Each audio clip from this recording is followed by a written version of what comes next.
শাবান মাসে প্রিয় নবী সাল্লাল্লাহু আলাইহি সাল্লামের একটা আমল আছে, বলবো আপনাদেরকে ইনশাআল্লাহ। কিন্তু আমলটা করার চেষ্টা করতে হবে। এই প্রমিস, এই ওয়াদা আমার সাথে আগে আসতে হবে। কারা কারা চেষ্টা করবেন বলেন, হাত তোলেন দেখি। আল্লাহ আমাদের সব ভাইকে আমলের তৌফিক দান করুন আল্লাহ। ভাইরা আমার, আমলটা হলো আম্মা জান আয়েশা রাদিয়াল্লাহু তাআলা আনহা বলেছেন, মা রাআইতু রাসূলুল্লাহি সাল্লাল্লাহু আলাইহি ওয়াসাল্লাম ইসতাকমালা সিয়ামা শাহরিন কাত্তু ইল্লা রমাদান। আমি নবীজিকে পুরো মাস শুরু থেকে শেষ পর্যন্ত গোটা মাস রোজা রাখতে দেখেছি একবার, শুধু বছরে একবার, সেটা হলো রমজান মাসে। বছরে শুধু একবার পুরো মাস রোজা রাখতেন, সেটার নাম কোন মাস? রমজান মাস। আর রমজানের পরে পুরো মাস না, তবে মাসের বেশিরভাগ দিন রোজা রেখেছেন তিনি, এটা দেখেছি শুধুমাত্র শাবান মাস। কোন মাসে ভাই? শাবান মাস। আম্মা জান আয়েশা রাদিয়াল্লাহু তাআলা আনহা আরেকটি হাদিসে আছে, সেখানে তিনি বলেছেন, কানান নবী সাল্লাল্লাহু আলাইহি সাল্লাম ইয়াসুমু শাবানা ইল্লা কালিলা। নবীজি শাবানের পুরো মাস প্রায় রোজা রাখতেন, কয়েকটা দিন বাদে, শেষের কয়েকটা দিন বাদে প্রায় পুরো মাস রোজা রাখার চেষ্টা করতেন।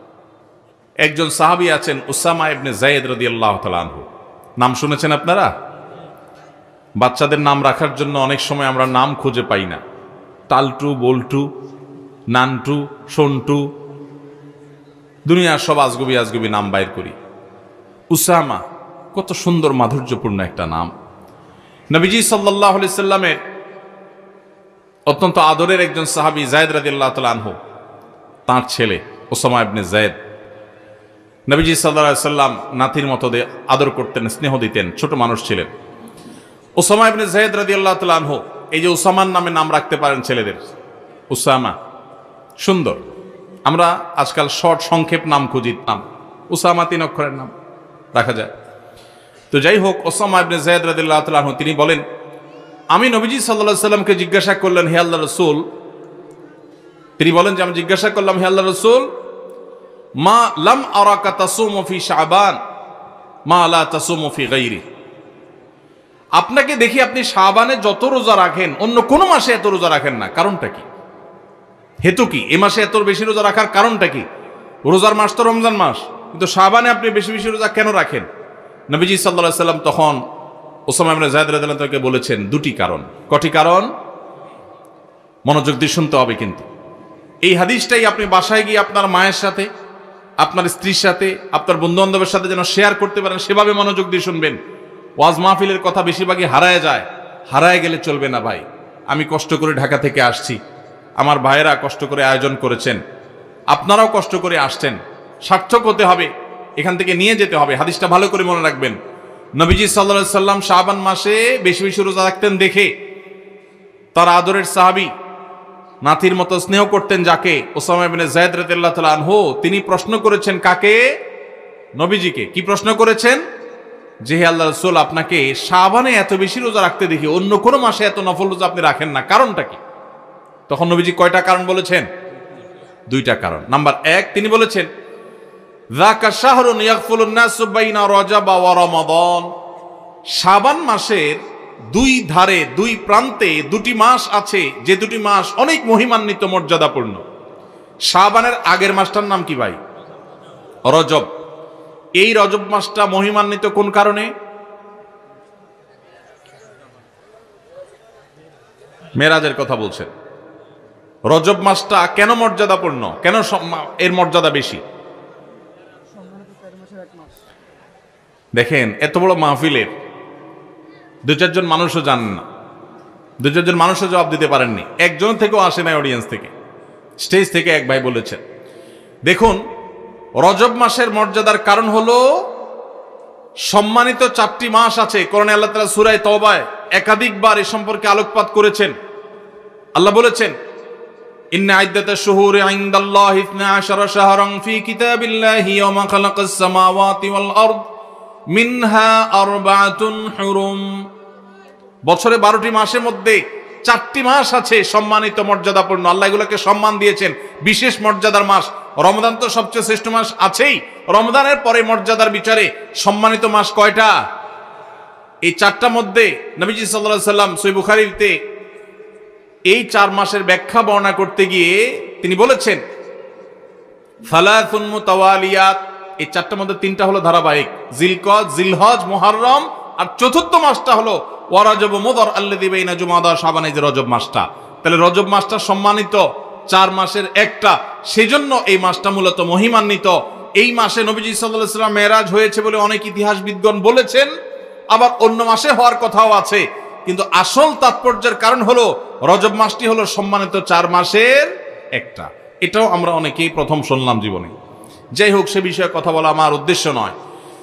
তো উদ্দেশ্য হলো যে ওসামা ইবনে যায়েদকে নবীজি বলেছেন যে শাবান মাসটার আগের মাসটা হলো রজব, যেটা সম্মানিত 4 মাসের একটা মর্যাদাপূর্ণ মাস।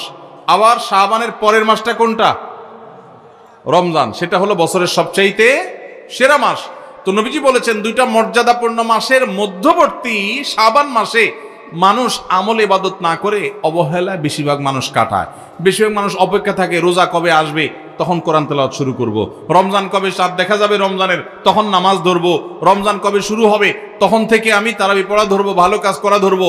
শাবান মাসে মানুষ রমজানের ক্ষণ গণনা, দিন গণনা করতে থাকে, অবসর থাকে, অলসতা করে, অবহেলা করে। নবীজি বলেছেন মানুষ যেহেতু অবহেলা করে, এই জন্য এই সময়টাতে আমি বেশি বেশি নফল রোজা রাখি। কারণ যেই সময়টাতে মানুষ অবহেলা করে ওই সময় ইবাদতের আলাদা গুরুত্ব তৈরি হয়। ভোর রাতের সময় সবাই ঘুমায় থাকে, এই জন্য তখন তাহাজ্জুদ পড়লে সওয়াব বেশি। হুজুরের সবাই সালাম দেয়, রিকশাওয়ালা বেচারারা কেউ সালাম দেয় না।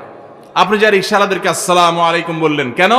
কারণ তারা অবহেলিত, তাদেরকে মানুষ সালাম দেয় না। তাহলে তাদেরকে সালাম দিলে, হুজুরের সালাম দিলে যে সওয়াব হতো তার চেয়ে সওয়াব বেশি হবে, কারণ অবহেলিত, এদেরকে কেউ সালাম দিচ্ছে না। একজন গরিব মানুষ, একজন অভাবী মানুষ, সিএনজি চালক, তার গাড়িতে উঠছেন। মুসলমান হলে তার আচরণ হবে উঠে বসেই আসসালামু আলাইকুম বলবে। চেষ্টা করা যাবে না ইনশাআল্লাহ? যাদের গাড়ি আছে, কয়জন মানুষ গাড়িতে উঠে বসে ড্রাইভার সাহেবকে সালাম দেন? সালাম দেয়া তো দূরের কথা, উল্টা বেশিরভাগ গাড়ি মালিকদের একটা বদ অভ্যাস আছে, একটা বাজে স্বভাব আছে। আমাদের দেশে একটা বাজে কালচার প্রচলিত আছে, সেটা হলো গাড়ি মালিকরা গাড়ির কাছে আসেন, এসে ভূতের মতো অনেকে দাঁড়ায় থাকেন। ভেতর থেকে ড্রাইভার সাহেব বের হয়ে আসবে, ওনার দরজাটা খুলে ধরে রাখবে, তারপর উনি ভেতরে বসবেন। এই কালচারটা দেখছেন না দেখেন নাই? এই কালচারটাকে কেন খারাপ কালচার বলেছি? কারণ এটা হলো গাড়ি মালিকের মধ্যে প্রভু প্রভু ভাব আর ওই চালক ভাইটার সাথে দাস দাস আচরণ করার কারণে হয়। যে কাজে আপনার সহযোগিতা লাগবে, আপনার গাড়ি চালক, আপনার ব্যক্তিগত সহকারী, অবশ্যই তিনি আপনার সহযোগিতা করবেন। যেখানে কোনো সহায়তা দরকার নাই, হুদাই শুধু ভাব জাহির করার জন্য যেটা করবেন, এটা কখনো কোনো মুসলমানের আচরণ হতে পারে না। নতুন নতুন আমি কোনো গাড়িতে উঠলে, কোনো নতুন ড্রাইভার সাহেবের সাথে দেখা হলে দেখি যে সিট থেকে নেমে আসা শুরু করে। গাড়ি থামছে, এখন গাড়ি খুলবে, তো উনি তাড়াতাড়ি করে হ্যান্ড ব্রেক দেন, বেল্ট খোলেন, কেন? উনি নেমে আসবেন। আমি অনেক সময় বলি, ভাই নামতেছেন কেন আপনি? বলে স্যার দরজা খোলার জন্য। তো একে তো স্যার শুনলে আমার খুব রাগ লাগে, আমি তো স্যার কেন, ভাই বলা যায় না? দ্বিতীয়ত কথা হলো, কেন ভাই, আমার হাত তো সুস্থ সবল আল্লাহর মতে, আমি তো ল্যাংড়া লুলা না। গাড়ির দরজা খোলার জন্য ছোট্ট একটা দরজার লক, এটা ধরে টান দিলে দরজাটা খুলে যাবে। তো আপনি ওখান থেকে নেমে পুরা গায়ের তওয়াফ করে, এক চক্কর তওয়াফ করে এসে তারপরে খোলা লাগবে? দরকার কি এত কাহিনী করার? এই কাহিনীটার কারণে ক্ষতি কি হয় দেখুন। প্রথমত, ওই গাড়ি মালিকের ভিতরে অহংকারের প্রকাশ হয়। দ্বিতীয়ত হলো, গাড়ি চালক গাড়িটাকে স্টার্টিংয়ে রেখে এসে এই যে দরজা খুলতে পুরো গাড়িটা তওয়াফ করে আসা লাগে, এখানে অতিরিক্ত সময় নষ্ট হয় কি হয় না? এখানে গাড়ি চালকের সাথে দাস সুলভ আচরণ করা হয়, এটা আরেকটা। পাশাপাশি একটা ভয়ঙ্কর ক্ষতি হয় পাবলিক প্লেসগুলোতে। আপনারা দেখবেন, সেদিন আমি যশোর থেকে ঢাকা আসছি, এয়ারপোর্টে নামার পর দেখি আমার গাড়ি অনেক দূরে সিরিয়ালে আছে। তো খেয়াল করি নাই, বের হয়ে গেছি, মনে করছি বাইরেই আছে। পরে দেখি যে অনেক সিরিয়ালে আছে। পরে সিরিয়ালে থাকা দেখে আমি দেখলাম যে ডোমেস্টিক এয়ারপোর্টের ওখানে ছোট্ট একটু জায়গা, সব উল্টাপাল্টা গাড়ি পার্কিং করে রাখছে। কারোর হয়তো বস আসবে, সাহেব আসবে, ড্রাইভার সাহেব ওটা দাঁড়ায়া সে তামু খাইতেছে। এই যে গাড়িটা দাঁড় করে রাখছে, পিছনে 1 কিলোমিটার সিরিয়াল পড়ে গেছে। এর ফলশ্রুতিতে বহু মানুষের ফ্লাইট মিস হবে। আমি তখন আমার সাথে যারা ছিল তাদেরকে সাথে নিয়ে বললাম, চলো আজকে একটু ট্রাফিক গিরি করি। তখন চলে গেলাম, যে একটা একটা করে গাইড ড্রাইভারকে ধরে বললাম, ভাই কেন দাঁড়াইছেন এখানে, রং কেন পার্কিং করলেন? এতক্ষণ পর্যন্ত প্রহরী কাউকে দেখা যায় নাই। যখন আমি এই ডিউটি শুরু করে দিয়েছি, পরে দেখলাম যে প্রহরী সবাই এসে ভরে গেছে আমার চারপাশ। পরে বললাম, আপনাদের আজকে ডিউটি আমি করি, আপনারা শুধু তাকা তাকা দেখেন। হঠাৎ একটা সরকারি গাড়ি আসলো, বিরাট বড় স্টিকার দেওয়া, একেবারে রং ভাবে দাঁড়াইছে, ছোট্ট জায়গা, এরকম বাঁকা হয়ে এমন ভাবে দাঁড়াইছে, পিছনে আরেকটা গাড়ি চলে যাবে যে ওইটা যাওয়ার রাস্তাটা বন্ধ হয়ে গেছে, অথচ এই গাড়িটা একটু সোজা হয়ে দাঁড়ালে, সাইড করে দাঁড়ালে ওই গাড়িটা যেতে পারে। গ্লাস নামাইলাম, ড্রাইভার সাহেবের সিগন্যাল দিয়া, এরপরে বললাম তার ওই বসকে শোনায়া বস বসা ভিতরে বললাম, ভাই নতুন বাংলাদেশেও এই অহমিকাগুলো দূর করার সময় আসে নাই এখনো সে আগের অহংকার এখনো ধরে রাখছেন। আপনার এই রং ভাবে গাড়িটা দাঁড় করানোর কারণে পিছনে বহু গাড়ি সিরিয়ালে পড়ে গেছে। এটা বোঝার জন্য তো কোনো শিক্ষিত মানুষ হওয়ার দরকার নাই, কমন সেন্স থাকা যথেষ্ট, যে গাড়িটা আমি একটু সাইড করলেই তো অন্য গাড়িগুলো যেতে পারে। আমি ওই যে একটু আগে বলছিলাম, এই যে মাহফিলে আপনারা কত সুশৃঙ্খল, মাশাআল্লাহ, সেই আপনারাই যদি কেউ অটো চালক হন তো দেখা যাবে কল্লা ঢুকে দিছে, রিক্সা চালক ভাই মাথাটা ঢুকাই দিছে, আছে না নাই? এই শৃঙ্খলা বোধ যদি না থাকে, সে শত শত নফল নামাজ পড়েও ভালো মুসলমান হতে পারবে না। আমরা এটা জানি না। এই জন্য ভাই, আমাদের এই শৃঙ্খলা বোধ আমাদের মধ্যে জাগ্রত করতে হবে। চেষ্টা করা যাবে না ইনশাআল্লাহ? পরে এয়ারপোর্টে এসে আমার ডিউটি, কয়েক মিনিট ডিউটি করার পর দেখলাম যে মাশাআল্লাহ পুরা রাস্তা ক্লিয়ার হয়ে গেছে। এরপর পানির মতো গাড়ি চলে যাচ্ছে, জ্যাম ট্যাম আর থাকলো না। আমাকে ওখানকার দায়িত্বরত ভাইরা বললেন, ভাই আপনি সরেন, আমরা দেখতেছি। আমাকে আপনারা এতক্ষণ কইছিলেন, আজকে ডিউটি আমিই করবো ইনশাআল্লাহ, বেতনটা আপনারা নিয়েন। তো আলহামদুলিল্লাহ মানুষগুলো সরে গেছে। তো এই জন্য ভাই, এই শৃঙ্খলা বোধটা অনেক বড় একটা ব্যাপার। এই যে মাহফিল ছাড়বে, মাহফিল ছাড়ার পর হইচই করে সব হুজুর কোন দিকে যাইতেছে এ বেটারে গিরে ফেলাবেন, ঠিক আছে না? যে বেটা আমাদের এলাকায় আসছে, একটু না হাতালে কেমনে হয়। ময়মনসিংহ গেছি মাহফিলে, দেখি যে জামা টানতেছে, কাপড় টানতেছে, কেউ কেউ পারলে পিঠ হাতে দিতেছে, কেউ পারলে শরীর হাতে দিতেছে। তাই বললাম, ভাই হুজুরদের বা যে কোনো মানুষকে সালাম দিলে সওয়াব হয় জানি, হাতে হাত মিলায় মুসাফা করলে সওয়াব হয় সেটাও জানি, হাদিসে আছে, কিন্তু শরীর হাতাইলে সওয়াব হয় এটা তো জানতাম না। এটা আবার কোন সওয়াব? তো এই যে আবেগের নামে আমরা ভুল কাজগুলো করি, এগুলো করা যাবে? করা যাবে না। আল্লাহ আমাদেরকে বোঝার তৌফিক দান করুন।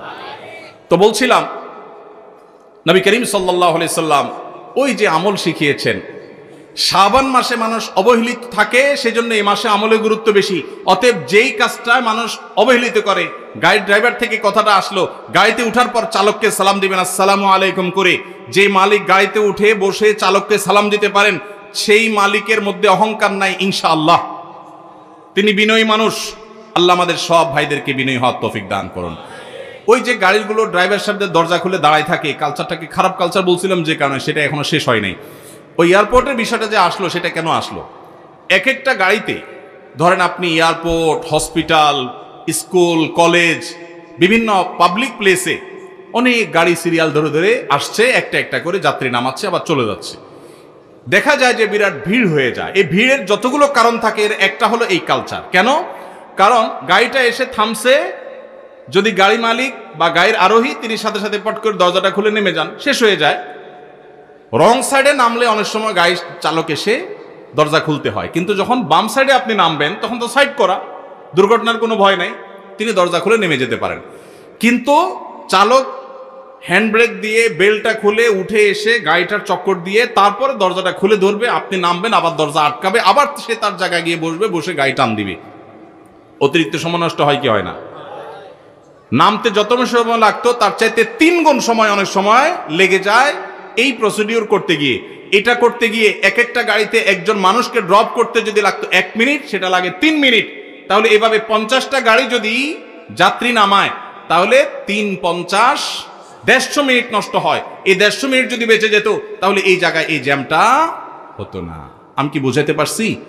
এই জন্য যাদেরকে আল্লাহ তাআলা গাড়ি দিয়েছেন, আপনারা মনে কষ্ট নেবেন না, আল্লাহর ওয়াস্তে ভাবসাব ধরে ড্রাইভার এসে দরজা খুলে দাঁড়ায় থাকবে বৃত্তের মতো, গোলামের মতো। এই ছোট লোকের অপেক্ষা করবেন না। একটা হলো হাতে জিনিসপত্র আছে, বাচ্চা মানুষ, বৃদ্ধ মানুষ, বা ওইরকম মহিলা মানুষ, আস্ত দিব্যি একজন সুস্থ সবল মানুষ, তিনতলা থেকে হন হন করে নামতে নামতে আসলেন সিঁড়ি দিয়া, গায়ের কাছে এসে আপনি এখন প্যারালাইসিস হয়ে গেছে, আপনি এখন দাঁড়ায় রয়েছেন। এটা কোন স্বভাব ভাই? এই সংস্কৃতি, ওই যে গাড়ির মালিক ওই ভাব জাহির করতে হবে, এই সংস্কৃতি আমাদের দূর করতে হবে এই জন্য গাড়ি মালিকদের নিয়ত করতে হবে।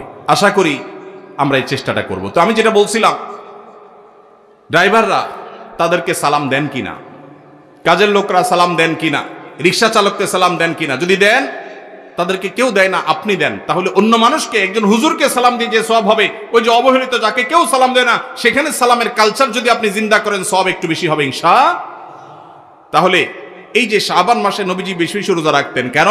কারণ অবহেলিত মানুষ কেউ এটা করে না, এই জন্য তিনি বিশেষভাবে এই মাসে নফল রোজা রাখতেন। এই জন্য তার অনুসরণে আমরাও রাখবো। দ্বিতীয় কারণ তিনি বলেছেন কেন তিনি এই মাসে বেশি রোজা রাখেন, ওই যে উসামা ইবনে যায়েদ রাদিয়াল্লাহু আনহু দুইটা কারণ বলেছেন। এর মধ্যে একটা হলো শাবান মাসটাতে মানুষ অবহেলিতা করে, আমল ইবাদত একটু কম করে, কারণ রমজান আসবে আসবে বলে অপেক্ষা করে, সেজন্য তিনি এই মাসে বেশি বেশি আমল করেন, কারণ অবহেলার টাইমের আমলের গুরুত্ব একটু বেশি। দ্বিতীয় কারণ হলো তিনি বলেছেন যাকা শাহরুন আও ওয়া শাহরুন তুরফাউ ফীহিল আমালু ইলা রাব্বিল আলামিন। শাবান মাসে বান্দার আমলনামা আল্লাহর কাছে উপস্থাপন করা হয়, ফেরেশতারা রিপোর্ট জমা দেয়। ফাউহিব্বু আন ইউরফা আমালি ওয়া আনা সাইম, নবীজি বলেছেন আমি চাই আমার আমলনামা যখন ফেরেশতাদের কাছে পেশ করা হবে তখন আমি যেন রোজাদার থাকি। কারণ আপনি কোথাও চাকরি করেন, সিরিয়াস ডিউটি করেন, একবারও আপনার বস আসে না, একটু মোবাইলটা মাত্র হাতে নিছেন ফেসবুকটা টিপার জন্য, আর তাকায় দেখেন পিছের দিকে বস এসে দাঁড়াবে, মেজাজটা কেমন লাগবে বলেন? খারাপ লাগবে না? আর আপনি অন্য সময় যাই করেন না করেন, খুব সিরিয়াস মুডে কাজ করতেছেন, পিছনে তাকায় দেখেন মালিক এসে দাঁড়াবে, কলেজেটা শান্তি হয়ে যাবে না? যাক মাশাআল্লাহ, এই বেচারা এসে আমরা যখন কাজে দেখবে বলবে বাবা খুব ভালো মানুষ, তো বেতন বাড়বে, তাই না? নবীজি সাল্লাল্লাহু আলাইহি সাল্লাম বলছেন যে আমি শাবান মাসে বেশি বেশি নফল রোজা এই জন্য রাখি, ফেরেশতারা আমার সারা বছরের আমলনামা আল্লাহর কাছে রিপোর্ট জমা দেন, সারা বছর কি করেছি না করেছি তার সব হিসাব জমা দেন। আল্লাহ যখন আমার হিসাবের প্রতি মনোনিবেশ করেন, ওই অবস্থায় যদি আল্লাহ সুবহানাহু ওয়া তাআলা তিনি দেখতে পান যে তার বান্দা আমি রোজা আছি, তাহলে আল্লাহ একটু অনুগ্রহ করবেন। এই জন্য আমি এই মাসে রোজা রাখি। তাহলে নবীজি সাল্লাল্লাহু আলাইহি সাল্লাম শাবান মাসে রোজা দুইটা কারণ পাওয়া গেল। এক তো হলো গাফলতির সময়, সেজন্য তিনি রোজা রাখতেন। দ্বিতীয়ত হলো এই মাসে বান্দার আমলনামা পেশ হয়, সেজন্য তিনি রোজা রাখতেন। এই দুই কারণ আমাদের বেলায়ও আছে না নাই? তাহলে আমাদের রোজা রাখা উচিত না উচিত না? চেষ্টা করবো তো ইনশাআল্লাহ। ভাইরা আমার, একটা প্রশ্ন আপনাদের মনে হইতে পারে, সেটা হলো আমরা তো শুনছি মানুষের আমলনামা সকালে বিকালে আল্লাহর কাছে জমা হয়, ফেরেশতারা জমা করে, আবার এখন শুনলাম শাবান মাসে জমা হয়, তাহলে দুই রকম হলো যে? এর উত্তর হলো আল্লাহ রাব্বুল আলামিনের কাছে আল্লাহর ফেরেশতারা মানুষের আমলনামাকে তিন ধাপে, তিন স্তরে, তিনটা লেয়ারে, তিনটা সময়ে আলাদা আলাদা ভাবে উপস্থাপন করে। একটা হলো প্রাত্যহিক রিপোর্ট, প্রাত্যহিক আমলনামা, ডেইলি, প্রতিদিনের আমলনামা সকাল এবং সন্ধ্যায়। সারা রাত আপনি কি করেছেন? ওয়াজ শুনেছেন না গান শুনেছেন? ভালো কাজ করেছেন না মন্দ কাজ করেছেন? সারা রাতে কি করেছেন? প্রত্যেকটা মানুষের হিসাব আল্লাহ রাব্বুল আলামিনের কাছে প্রত্যেকটা ভোরে ওই রাতের ডিউটি থাকা ফেরেশতারা জমা দেন। আবার সারাদিন আমরা যা করি না করি, সন্ধ্যায় সারাদিনের ডিউটিতে রত ফেরেশতারা আল্লাহর কাছে জমা দেন। তাহলে বান্দার আমলনামা, বান্দার রিপোর্ট জমা দেওয়া হয়। একটা হলো প্রাত্যহিক, প্রতিদিন। সেটা কখন? সকাল এবং সন্ধ্যা। বান্দার আমলনামা জমা দেওয়া হয় আরেকটা লেয়ারে, সেটা হলো প্রত্যেক সপ্তাহে 2 দিন, সোমবার এবং বৃহস্পতিবার। নবীজি সাল্লাল্লাহু আলাইহি ওয়াসাল্লাম যেন সোমবার বৃহস্পতিবার রোজা রাখতেন, কারণ সোমবার এবং বৃহস্পতিবার বান্দার আমলনামা ফেরেশতারা আল্লাহর কাছে পেশ করেন। তাহলে একটা হলো ডেইলি আমলনামা পেশ, সেটা সকাল সন্ধ্যা। একটা হলো সাপ্তাহিক আমলনামা পেশ, সেটা হলো সোম বৃহস্পতি। আর একটা হলো বার্ষিক রিপোর্ট পেশ, সেটা কখন? শাবান মাস। বিভিন্ন অফিসে যারা চাকরি করেন, মাসের হিসাব দেওয়া লাগে একরকম, ডেইলির হিসাব দেওয়া লাগে আরেক রকম, বার্ষিক রিপোর্ট দেওয়া লাগে আরেক রকম, আছে না নাই? ঠিক একইভাবে আল্লাহ রাব্বুল আলামিনের কাছে আমাদের আমলনামা পেশ করা হয়। ভাইয়ের আমার, সেজন্য এই রিপোর্ট জমা দেওয়ার সময়গুলোতে বান্দা বিশেষভাবে আমলে মনোযোগী হবে। এই জন্য নবী সাল্লাল্লাহু আলাইহি সাল্লাম বলেছেন ওয়াসাব্বিহু, আল্লাহ তাআলা বলেছেন কোরআনে কারীমে ওয়াসাব্বিহু বুকরাতাও ওয়া আসীলা, সকাল সন্ধ্যা আল্লাহর তাসবিহ পেশ করো। নবীজি সাল্লাল্লাহু আলাইহি সাল্লাম সকাল সন্ধ্যা বিশেষ তাসবিহ পেশ করতেন, জিকির আজকার করতেন, দোয়া করতেন, আমল করতেন। কারণ এই যে আমল জমা দেওয়া হয়, আমলনামা জমা দেওয়া হয়। আবার সোমবার বৃহস্পতিবার রোজা রাখতেন, কারণ আমলনামা জমা দেওয়া হয়। আবার শাবান মাসে বেশি রোজা রাখতেন, কারণ আমলনামা জমা দেওয়া হয়। তাহলে আমলনামা জমা দেওয়ার তিনটা লেয়ার আছে, মনে থাকবে তো ইনশাআল্লাহ। ভাইরা আমার, এছাড়াও শাবান মাসে বেশি বেশি নফল রোজার আরেকটা কারণ আছে, সেটা হলো ইস্তেহাদি। সেটা হাদিস দ্বারা না প্রমাণিত না, সেটা বিভিন্ন মুহাদ্দিসগণ, ওলামা একরাম, স্কলারগণ বলেছেন। সেটা হলো হঠাৎ করে রমজানের রোজা যদি রাখা শুরু করেন, সারা বছর এক রকমের খাদ্য অভ্যাস, সকাল দুপুর রাতে খেয়ে, এখন হঠাৎ করে অভ্যাসটা চেঞ্জ হয়ে যাবে, ইফতার এবং রাতে সাহারি খাবেন আর সারাদিন না খেয়ে থাকবেন। হঠাৎ করে 30 দিনের রোজা রাখতে কি আপনার কষ্ট হয় কিনা, অভ্যাসটা আগে থেকে যেন হয়, সেজন্য শাবান মাস থেকে কিছু কিছু নফল রোজা রাখতে হয়। এটা হলো ওয়ার্ম আপ, রিহার্সেল, প্রস্তুতিমূলক রোজা। এই জন্য ভাই, এই শাবান মাসে বেশি বেশি রোজা রাখবেন তো ইনশাআল্লাহ। পুরো মাসের প্রথম 15 দিন 20 দিন রোজা রাখার তৌফিক যদি নাও হয়, অন্তত একটা রোজা হইলেও নবীজির সুন্নাত আমল করতে গিয়ে আমরা কারা কারা করবো একটু হাত তুলে দেখি। একটা হইলেও রাখবেন ইনশাআল্লাহ। নিয়ত করছেন তো ইনশাআল্লাহ? সবে বরাতেরটা না, ওইটা বাদে একটা হইলেও রাখবেন। নিয়ত করছেন তো ইনশাআল্লাহ? আল্লাহ আমাদের সবাইকে আমল করার তৌফিক